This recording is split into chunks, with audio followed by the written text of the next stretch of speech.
Good evening, everybody. Welcome to another episode of The Breakdown. It is Sunday, July 31st, last day of July, and we're going to have us some fun tonight. We've been talking a little bit about the kind of fun that we've been planning on having.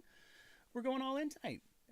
And there's a couple of fascinating turns of events that we'll talk about closer towards the end of the show because they're just too good to not talk about. But starting off, as always, we're going to try to start off with a little bit of good news.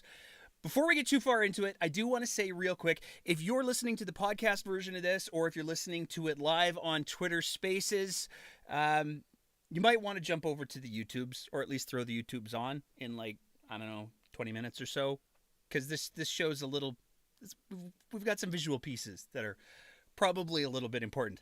But you can always catch up on that down the road as well. To start with, starting with some good news, the World Index announced the best countries for quality of life for 2021. As it turns out, number one, Canada. Now, I want to be really, really clear because we put this tweet up before and there were a few people who were like, well, yes, but Canada still has a lot of things that suck. And that's true. But one of the things that we have to really try to remember is that while Canada does have things that suck, yes, there are, lots of First Nation reservations that don't have clean drinking water. Yes, we have not in any measure solved the problems of houselessness. Yes, we still argue about dumb things like supervised consumption sites or safe supply when both of those things should just be a given. But when you compare Canada to all of the other countries in the world, maybe the way to say it isn't that Canada has the best quality of life. We just have the least sucky quality of life, perhaps. But we're trying really hard to make sure that when we start these shows out, we start with a good news story. Now, I just want to throw it out as well, as always with our Sunday night shows. If you want to, at any point after we're done the broadcast proper, let's call it, if you have any thoughts, if you have any feelings, if you think we've really gotten something wrong, then by all means you can either jump in on the YouTube chat, you can jump in on the Twitter Spaces. If you want to actually speak on the Twitter Spaces, we'd love that. All you have to do is click on the little microphone at the bottom left hand corner of your mobile device. Twitter Spaces still sucks at computers and tablets, so you got to be on a phone. But once we're through the program proper and we've done the fun things that we have in store for tonight, then if you got something to say, we'd love to hear from you. Moving on from Canada being the least sucky country for standard of living, there's some other really good news.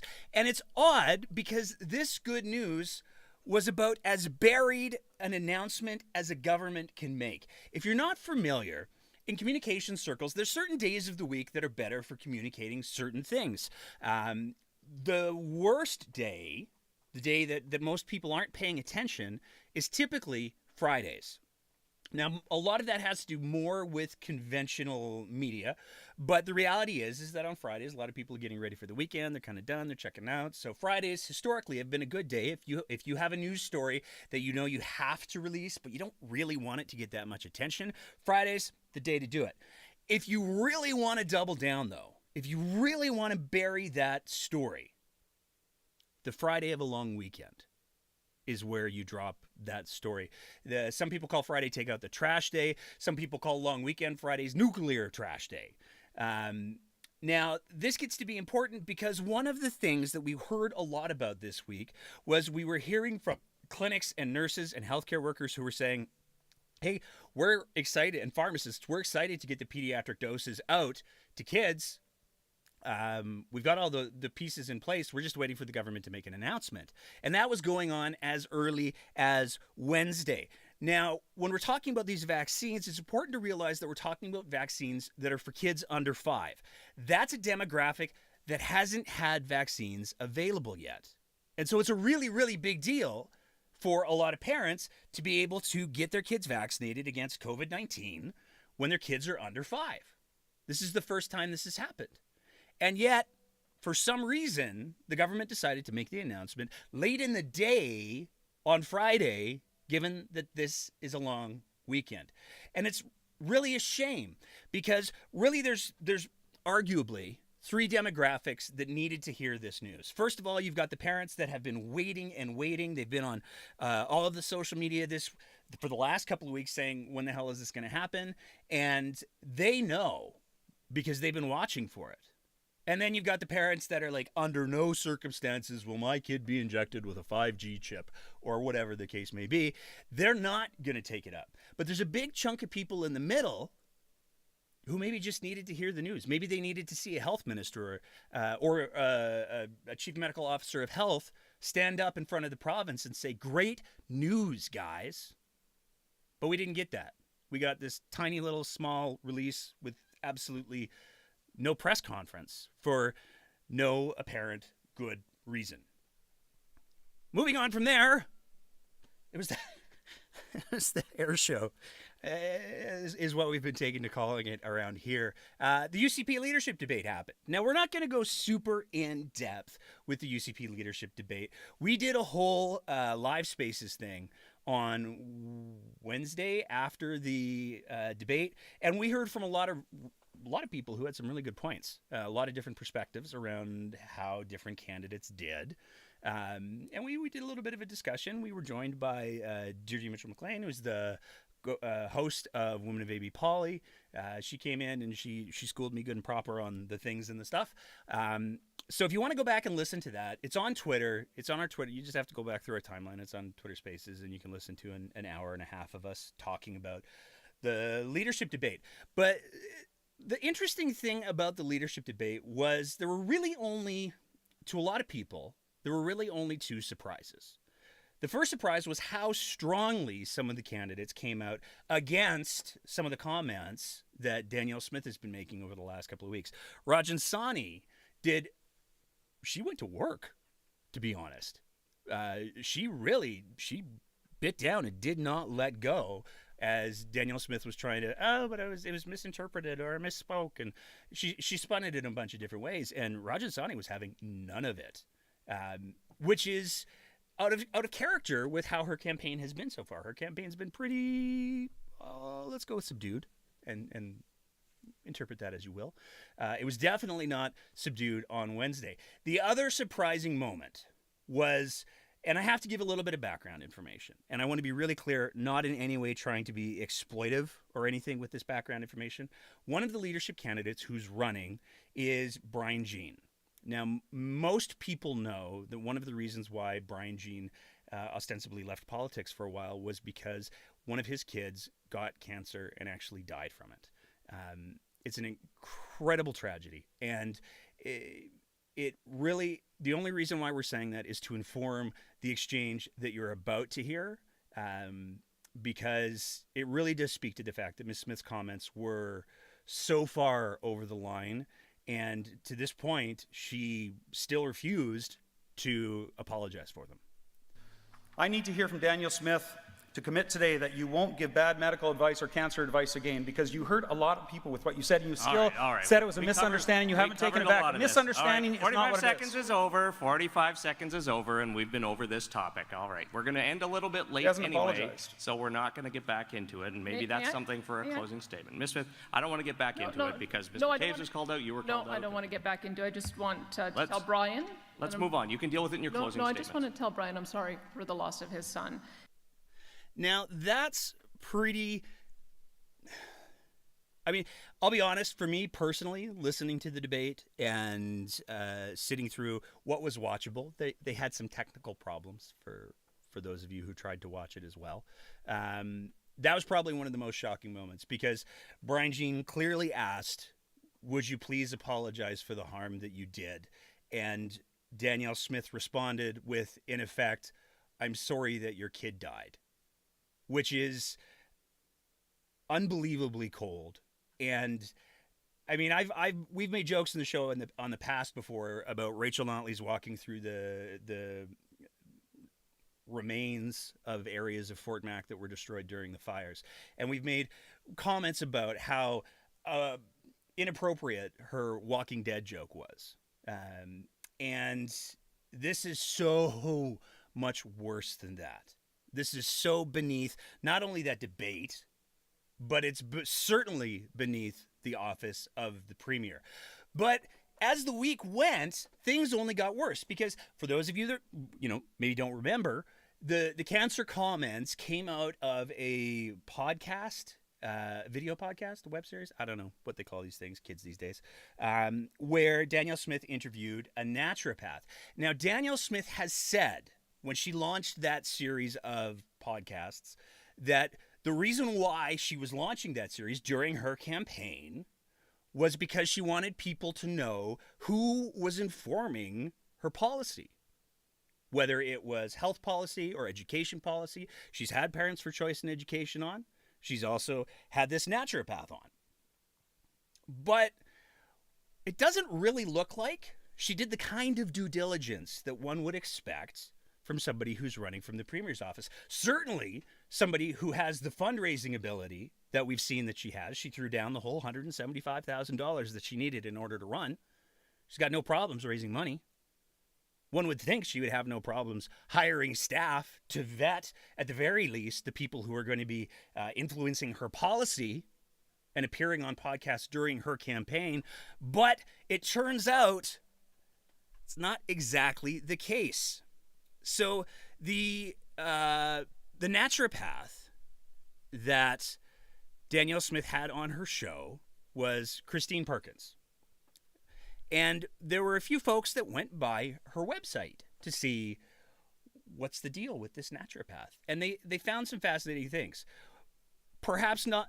Let's start with the easy stuff. So to start with, a bunch of people went through all of the reviews that were on her website, giving glowing reviews about the amazing work that she does. And she's so good. She does all these things. Naturopathy's awesome. Except they're almost all stock photos.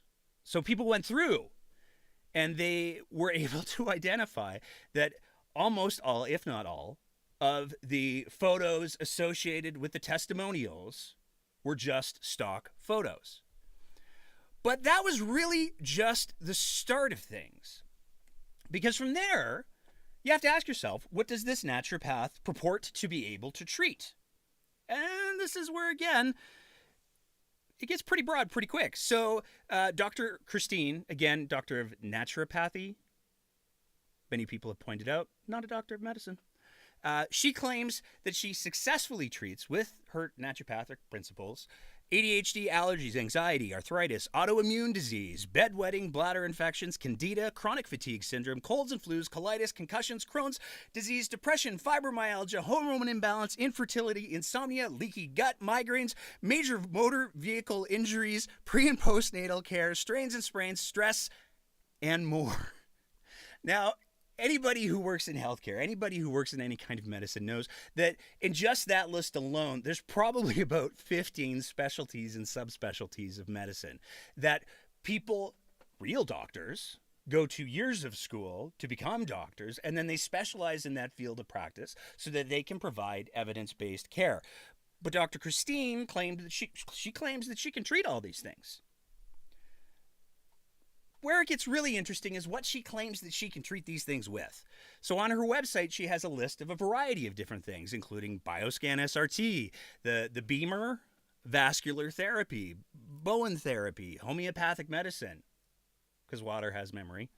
And people did a little bit of digging into what these things were. Well, it turns out when we're talking about the Bioscan, that's a device that the inventors were charged with fraud. And they ended up having to pay a boatload of fines because under scientific scrutiny, it is a measuring device that measures nothing. It claims to be able to measure this whole long list of things, but it doesn't actually measure anything other than base electrical current of the body. It's fake. Now, that ruling came out a little while ago, but it's still something that is being offered on Danielle Smith's naturopath's website. When we talk about the BEMER, the vascular therapy device, which is a mat that people lay on and there's this low-level electrical current, that was actually investigated by Aalto physicists, and they determined that it was completely fake as well.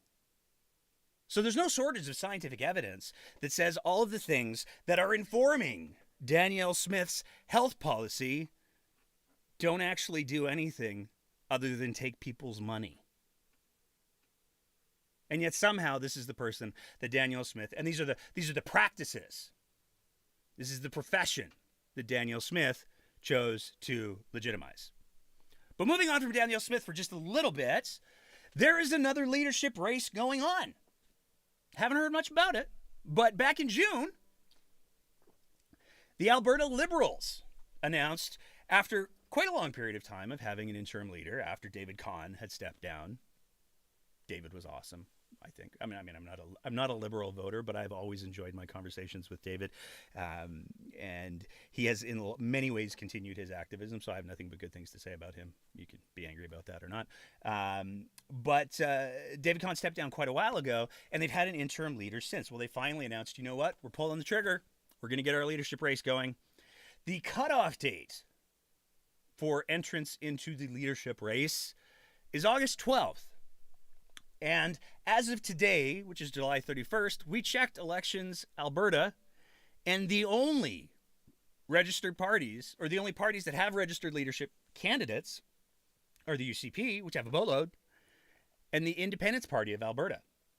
Nobody has signed up yet to be the new potential leader of the Alberta Liberals. So, I mean, I guess if you're looking for a good volunteer gig and have, I think it's like $5,000 entry fee, you might want to consider that. Moving on from there, one of the big controversies that has come up, especially over the last week, it really kind of, with the UCP leadership debate, it was one of the big topics of conversation, and it had to do with fertilizer. So there's been a couple of UCP candidates who have tried to make a lot of hay out of nitrogen synthetic fertilizer and the rules that the federal government is potentially looking at putting into place. And there's been a lot of misrepresentation. We saw Brian Jean put up a whole thing where he talked about how the Trudeau government has lost its mind. Fertilizer feeds the world. If they go ahead with this, then there's going to be food shortages, cats and dogs living together, mass hysteria. Danielle Smith took it a step farther. She talked about the fact that the Trudeau government declares farmers must reduce fertilizer use in the name of fighting climate change. Stop Trudeau, defend our farmers, get a UCP membership. The problem is, literally none of that is true. Right now, where the program stands, is the federal government has said, hey, you know what? These non-natural fertilizers, they put off a lot of greenhouse gases. And there's a bunch of different ways that we can mitigate that, but we feel like we should probably do a 30% reduction. You know what we're going to do? We're going to do a consultation. And we'd like to hear from you.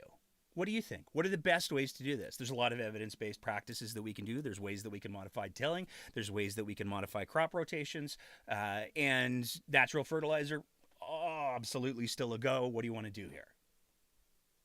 That's it. That's the whole thing. There's no laws.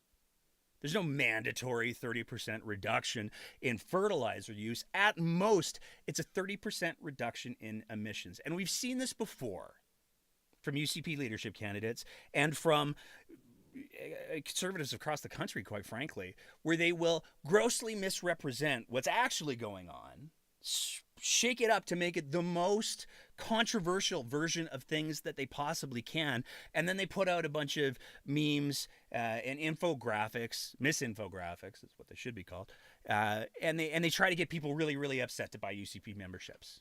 And unfortunately, we continue to see there's a lot of people who buy it. There's a lot of people who believe what these politicians are serving up. And it's unfortunate because it causes people to put a lot of energy into fights that aren't actually happening, and they don't have that energy to put into fights that are actually happening.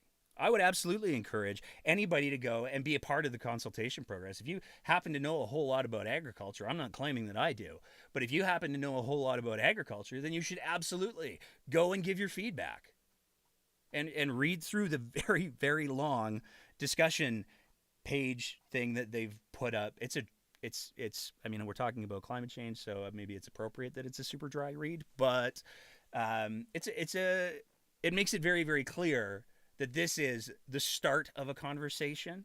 It's not the be-all and end-all that we're seeing, at the UCP debate. We saw almost every candidate try to represent it as, which is really unfortunate. But moving on to something a little bit more fun. Now, this is where, again, if you're on the Twitter Spaces, you'll get some of these jokes, but there's visual elements to what's about to happen next. Months ago, we invited all of the UCP candidates who were running for leadership to appear on the show. And we heard back from some of them, and we had to, but the rest of them have either said, no, you make jokes about our candidates, so we're not going to let you talk to them, which is a whole other separate issue, or we just never got a reply. When the show first started out, one of the things that we did was we took a look at the advocacy group Canada Action. They're the I Love Canadian Oil and Gas guys. They're the ones who had the posters up in the windows of the legislature. They're the ones who have deep ties to Tyler Shandro and a lot of other people in the UCP. They're the ones who have had some bookkeeping errors. And we invited the founder of that organization to come on the show. He declined. And if you go back to our earlier episodes of the show, you'll see that the breakdown has a very clear pattern of dealing with when there are people that we'd like to talk to and they say that they don't want to talk to us. And so we've done that again. And so for the next 10 minutes, I'd like to present on behalf of everybody here, make no mistake, it is a team effort, our interview with Not Danielle Smith. The UCP leadership race is in full swing, and it's a really important race because whoever wins that race pretty much becomes the Premier of Alberta. Now, we've had a few leadership candidates on the show, but there have been some that we've been unable to get for some reason or another. It's for that reason that tonight we're very, very excited to welcome to the show Miss Not Danielle Smith. Ms. Smith, thank you so much for joining us tonight. Hold on. It looks better over there. I'm just going to cross over this side. Now let's start with the Alberta Sovereignty Act. You've said that you would use the act to disregard not only established legal process, but you would only do so through the legislature and without legal opinion or processes other than your own. Isn't that both incredibly dangerous as a consolidation of power, but also as a flagrant disregard of... Yes, but it's okay. I feel like you can trust me. I'm just playing with ideas here, but yeah, you can definitely trust me. Okay, can we chat about the provincial police force? You've said that you want to establish a provincial police force not only to assert Alberta's sovereignty, but also to ensure that there's a police force that follows your direction. How do you respond to the concerns that have been raised that you're creating an illegal process under Canadian law, but also that you're creating an environment that is ripe for abuse of power, not only from you, but from anyone who follows you as Premier? No. I'll be Premier for life. Okay. You've spoken about the need for a big tent party where everyone and all of their ideas are treated equally. You've also embraced some ideas, from anti-health measures to naturopaths who openly admit that they practice without any sort of scientific evidence and whose services have largely been debunked. You've also embraced pastors who some have said, have attempted to incite violence, who have held tiki torch marches, who have espoused homophobic and misogynistic views. If the Conservative Party under your leadership would embrace all ideas, how do you define a party that embraces views that the majority of Albertans find repugnant? Hold on. It looks better over there. I'm just going to cross over this way. I feel like I need all the support I can get, and I'll take it from wherever I can get it. Why can't we all just be nice and respectful? But, Ms. Smith, some of the people you're embracing are the farthest from respectful. That's what the Alberta Sovereignty Act is for. That doesn't make any sense. I feel like you should be more respectful. Are you at all concerned that you're manufacturing legitimacy for people and holding them up as experts? Well, they have personal experience. They aren't actually experts. And you're elevating voices that can cause real harm to people. Theo Fleury and the naturopath are two easy examples of people that you've legitimized during your campaign. Look, I feel like, one of the big things that I've been hearing from Albertans is that they're concerned about the economy. So anything I can do with manufacturing in Alberta only make Alberta stronger.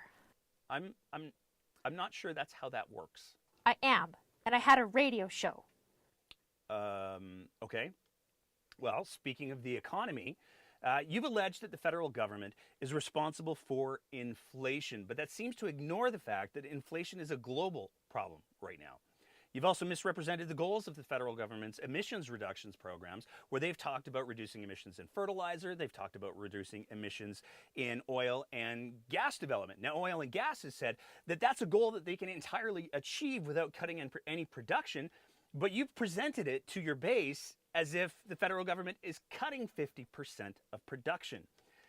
Do you feel at all responsible for misleading Albertans' understanding of what the economic situation is? And are you at all worried that this misunderstanding that you're feeding and you're creating will eventually turn on you?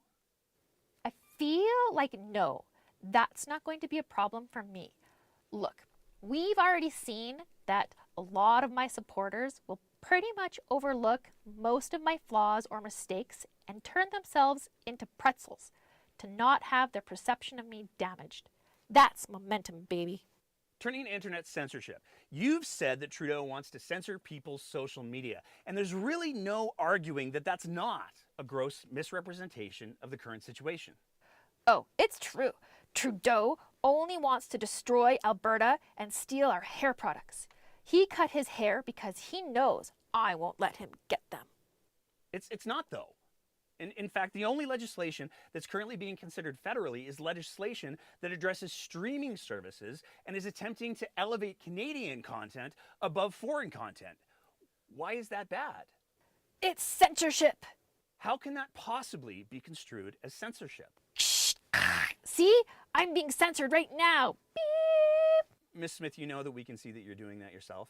You actually can't. That's just what Klaus Schwab and the WEF want you to think. They're controlling you already. Moving on, one of the slogans that you've used quite heavily during your campaign has been Alberta First. Are you at all concerned with the fact that it appears to be a callback to the use of the America First slogan that was used by the Ku Klux Klan and has significant overtones of white supremacy? That sounds like a woke mob, cancel culture kind of question. But you're literally using the same messaging the Klan used. I feel like that's your version of history. That's established facts. Your facts. I'm interested in a fair version of history, not one that's mean. I'm just gonna move over here. I think it looks better. Speaking of not being mean, let's talk about a potential apology for the cancer comments. What about an apology for the lockdowns? We've never had lockdowns in Alberta. Well, I know that. But it sounds more dramatic if I call them lockdowns. Red meat for the base. Alberta beef. Support farmers. More fertilizer. Well, there's certainly no shortage of bullshit. Look, there are a lot of people that were deeply hurt by the statement that up until stage 4, everything that happens is completely in their control. That's obviously not only false for a whole number of reasons, but it really is very hurtful. Well, I'm sorry that people get cancer. But that's not an apology for your comments. Will you apologize? I'm sorry that my comments were misrepresented. Those are literally your words, Miss Smith. I misspoke, maybe? Regardless of whether or not those are the words you meant to say, those are the words you said. Don't you think it's the responsibility of someone running for the highest office in the province to take some, I don't know, personal responsibility for the words that come out of their mouth? I can't. Why not? Look, We all know that I've spent a lot of time, energy, and money building a base that rejects science and evidence. If I turn around and apologize, then I'll lose a lot of them.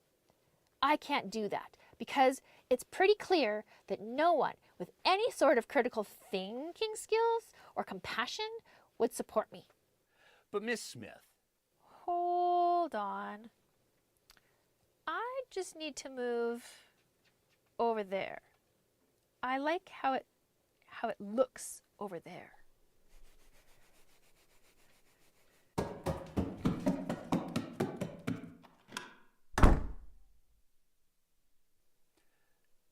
Not Danielle Smith, everyone. Thanks to everybody who sat through that, especially those of you that were listening on the Twitter Spaces or on the podcast. I promise you, if you look it up on the YouTube, the visual gags, I feel like they're worth it. That's pretty much our program for tonight. We do have some stuff coming up that we want to tell you about, though. First of all, we had our silly fun tonight. We're going to get a little bit serious this week. So on Thursday, we're actually going to be dropping a standalone episode where we sit down with Dr. Robert L. Aska. He is a person who has worked in public policy for a very long time. He is an economist, and he's written a new book called A Sales Tax for Alberta, Why and How, with all of the contortions that UCP candidates are putting themselves into in regards to the conversation about a sales tax, a provincial sales tax for the province of Alberta, and how, despite the fact that some of them have floated the idea, they didn't mean it, or it was bad times. We're in good times now, so we don't have to think about it. We sat down with Robert Aska, and he laid out his case, and the case of a lot of other people who are renowned in their fields when it comes to economics and public policy, and explained why he believes that one of the best things that Alberta could do for the future of the province is look at implementing a PST. So we're going to be dropping that whole conversation on Thursday. And regardless of whether or not you're somebody who at the moment says, yeah, we should have a PST, or somebody who says, no, we shouldn't have a PST, it's definitely a conversation worth listening to or watching, because Dr. Aska has so much experience, it's ridiculous. And I'm personally a big believer that when you have the opportunity to sit in a room, even if it's virtual, with somebody who knows so much about things that you don't, I don't know that much about economics, it's a heck of an opportunity. We were really grateful that he sat down with us. So that episode is going to be dropping on Thursday. Next week, on Sunday, we're already teeing up some of the things that we're going to talk about. This week, one of the things that we really wanted to hit on was that fertilizer piece, because there's been a lot of misconceptions on it. Next week, we're really getting into it. We're going to be doing a whole section where our main conversation is going to be on the World Economic Forum, which should be fascinating, because there's some folks who follow us for reasons that I don't fully understand that have some very strong opinions about that. In fact, the little funny story that I wanted to share is those of you who follow us on Facebook and Twitter may have seen that we put up a picture earlier today where we talked about the fact that we were going to be having a very special guest on. And that picture included a picture of the puppet that took part in today's little bit of theater. One of the Freedom Convoy folks looked at that picture and said, "How did you actually get her on your show? Didn't she know that you are biased lefties?" And I mean, I'm not saying that it's super telling that somebody couldn't tell the difference between the puppet and the real person. I'm just throwing that out there because I got a giggle out of it. As always, if you have something that you want to say, we're going to open up the floor now. And if you have a thought that you want to share, we definitely love to hear from you. It looks like we do have one person that has requested to speak. They requested a while ago, so Lynn, I'm gonna throw it to you real quick here, and hopefully you're still there. And maybe you do have something to say, maybe you don't. We'll see what we see. If you do have something to say, feel free to unmute yourself and we'll go from there. And otherwise, I'll do my little clear the room speech and we'll go from there. So the Clear the Room speech is simply this: we're able to do the things that we do here because of the support that we get from our Patreon sponsors. If you value the kind of content and you want to pay, you want to help us pay for some of the puppetry that we have planned, which, by the way, that wasn't our only interview with UCP Leadership Puppet. We have at least one more. And we're making the commitment tonight that whoever does win this UCP leadership race will get more than just a sock puppet. We're going to do the high quality, not Kenny version of whoever the next premier of Alberta is. So we can only do that with the support that we get from our patrons. So you can sign up to be one of our Patreon supporters at www.patreon.com/thebreakdownab, where for just the price of a cup of coffee a month, you can help us buy plaster of Paris and cool tech stuff that lets us do the things that we're now doing. We have another speaker who has weighed in. Cyrillic symbols, Chad. I think they're Cyrillic. I could be wrong. If I'm wrong, I apologize. Hey, good evening, Nate. It's Chad Oman here. I wanted to circle back on the vaccine availability thing. Absolutely. So why was it so quiet? And so I've got a contact in government, and they don't particularly like talking directly with me, so we talked through a mutual friend. And I'm hearing that it was purely political to try to keep it as quiet as possible because they were afraid that Danielle Smith was going to take it and run with it and get herself some more airtime. Well, I mean, there's a whole lot of what you said that just made sense there because, I mean, first of all, we've certainly seen that this current provincial government is big fans of recrimination. And one of the reasons why we get to talk to some of the people that we get to talk to is because we do it all anonymously. So that is certainly on brand. But it is well, Danielle Smith needs to stop ruining Alberta. I don't know what else to say. Like, if they're soft peddling vaccines that are going to not only prevent kids from getting big sick, but that are also going to potentially help prevent kids from getting stuff like long COVID, which is going to, from everything that we can see so far, be with them for a very long time, if not their entire lives. If the government is soft peddling that because they're afraid of Danielle Smith,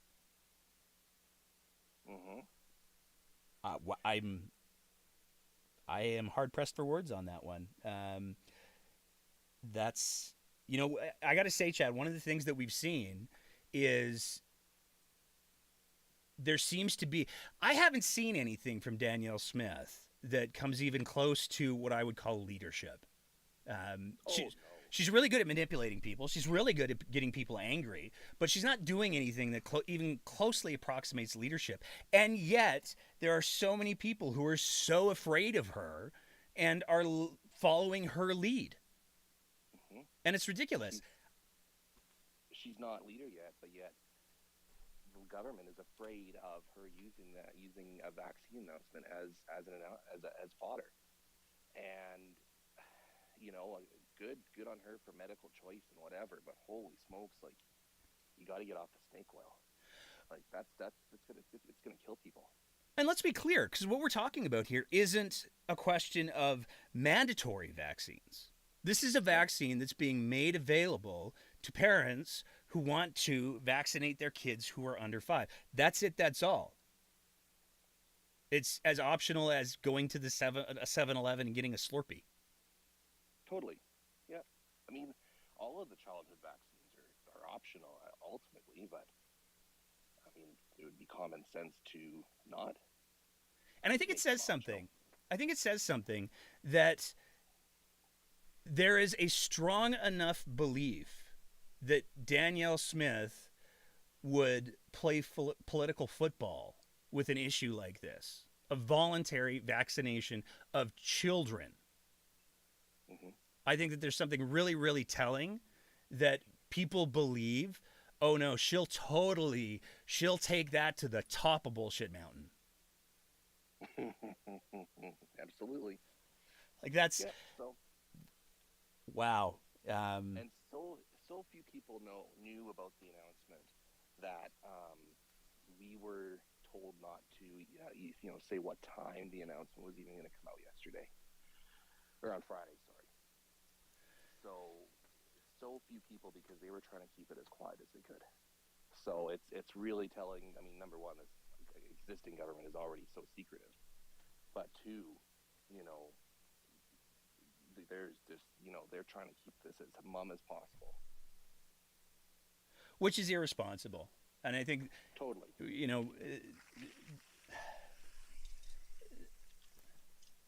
yeah, I gotta be honest with you, man.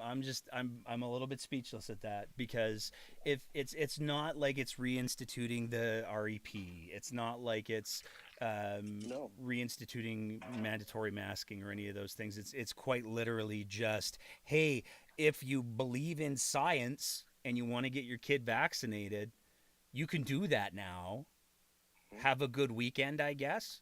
And yet they're so terrified of Danielle Smith lying about it and politicizing it that they soft pedaled it.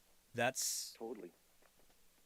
I mean, there was immunizers ready and hired, and they've been twiddling their thumbs all week. They were ready to go on Monday.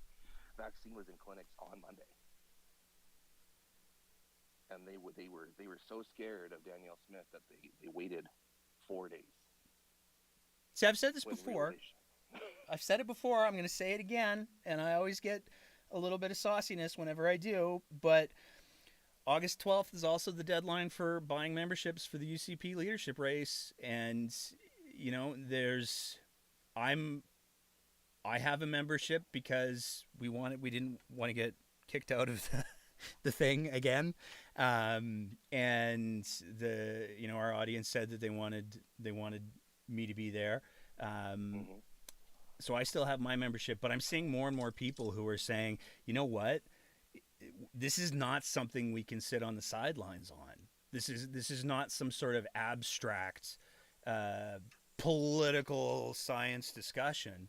This is real. And I think what you're bringing up, if it's accurate, this only highlights how incredibly important it is that, I mean, this is an election. It's not like if you cast a vote in the UCP leadership race, you're going to be somehow shortchanging the NDP or the Alberta Party or the Liberals, or, I mean, whoever. This isn't that. There will be a general election, and I've been saying it for months. If you feel gross or uncomfortable about getting a UCP membership in order to stop Danielle Smith from, I mean, my God, look at what we're talking about right now.